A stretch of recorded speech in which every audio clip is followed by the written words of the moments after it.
Hola, mi nombre es Carla Cancambrani, soy alumna de la Universidad Autónoma de Campeche, Facultad de Enfermería, licenciatura en Fisioterapia, y yo les voy a hablar sobre los mecanismos de trabajo del parto. En los humanos, la gestación dura 38 semanas y esto se cuenta a partir del momento de la concepción, mientras que el parto se da entre la semana 35 y 40 después de la concepción. Si esto supera el tiempo, se considera que hay un riesgo para el feto, ya sea por inmadurez o por exceso de madurez. El parto se puede complicar por lo que es el tipo de pelvis y el tamaño de la cabeza del feto. En el caso del tipo de pelvis puede ser la que nos favorece la ginecoide y la que no se recomienda es la androide.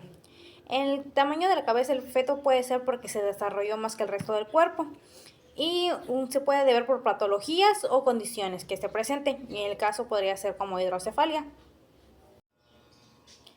Supongamos que esto va a ser el feto y que esto va a ser la pelvis. Entonces vamos a tener que la cabeza del feto no va a ser completamente esférica ni que la pelvis va a ser completamente redonda, lo que va a ocasionar que al momento de que quiera pasar la cabeza del bebé va a buscar una salida y esto va a ayudarse mediante las fontanelas. Y en el caso de la pelvis, que se va a ayudar con sus estructuras óseas y los ligamentos. Ahora hablaremos de la pelvis materna. Vamos a tener que, si tenemos que eso va a ser la pelvis materna, vamos a encontrar un hueco cilíndrico y una excavación que va a ser de 12 centímetros. Vamos a encontrar que la pelvis la vamos a poder dividir en dos, en el estrecho superior y en el estrecho inferior.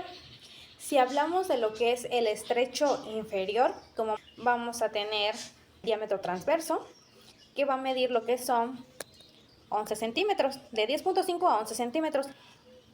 Si vamos a tener el diámetro anteroposterior, el anteroposterior, vamos a encontrar de azul fuerte el subsacro subpúbico, que va a medir 11 centímetros, y se va a encontrar va a ir del sacro al pubis, subsacro subpúbico 11 centímetros, y vamos a encontrar el subcópsis subpúbico, que va a ser un poco más abajo y va a medir entre 9 y 12 centímetros, y luego vamos a tener el diámetro oblicuo, que va a medir 11 centímetros.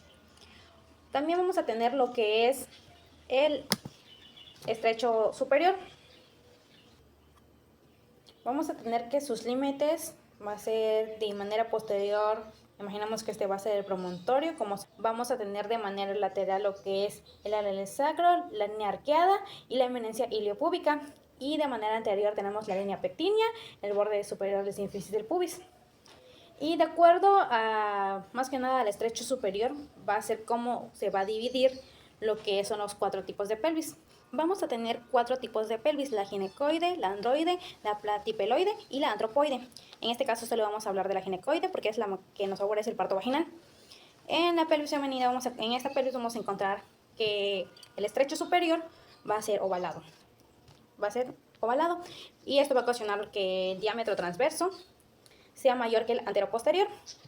Va a hacer que el promontorio va a protruirse en la cara posterior y esto va a ocasionar que el diámetro transverso se vaya hacia adelante, aumentando de 13 a 13.5 centímetros. También vamos a tener que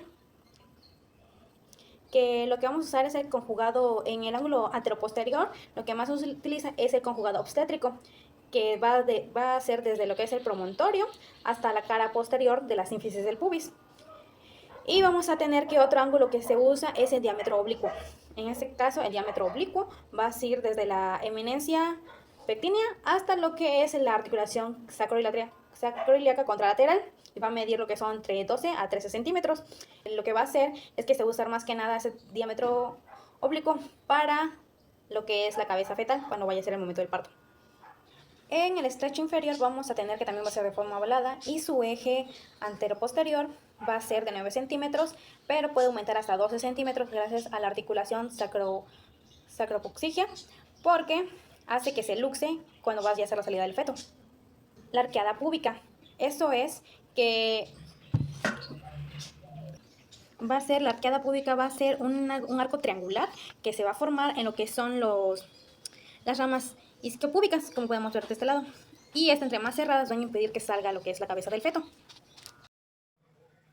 Las matronas y los tocólogos Valoran el descenso del feto a través de los planos de Hodge.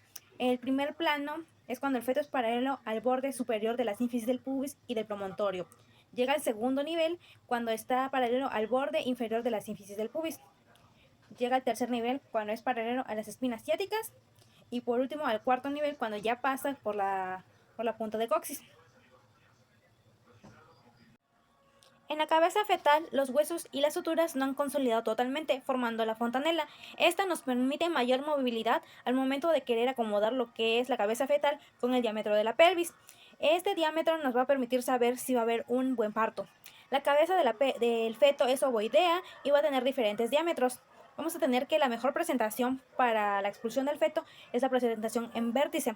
El feto debe estar su cabeza completamente flexionada de tal manera que el mentón toque el esternón, mientras que lo que va a ser el occipucio va a quedar por debajo de lo que es la sínfisis del pubis. Tenemos el cuello uterino, normalmente cilíndrico de 3 o 4 centímetros de altura y va a ser duro, como caucho. Su ubicación es que se va a ir hacia el sacro y va a tener el orificio cervical cerrado. Durante el parto, el cuello uterino lo que va a hacer va a adelgazarse y va a estirarse, conocido como lo que es el borramiento cervical. Mientras tanto, después de esto va a ocurrir lo que es una dilatación del orificio cervical de 10 centímetros. En mujeres multíparas, esto se hace simultáneamente, mientras que en mujeres nulíparas, primero se hace el borramiento cervical y luego se hace la dilatación. Para el inicio del parto va a haber un descenso de la cabeza fetal, se va a acomodar y se va a encajar en el estrecho superior de la pelvis. Esto lo que va a hacer es que de ahí sigue una rotación intrapélvica con el objetivo de que el estrecho inferior de la pelvis quede justo con la cabeza fetal y que los hombros queden simétricos para poder hacer una rotación y que se haga una flexión para que se acomoden con lo que es el estrecho superior de la pelvis.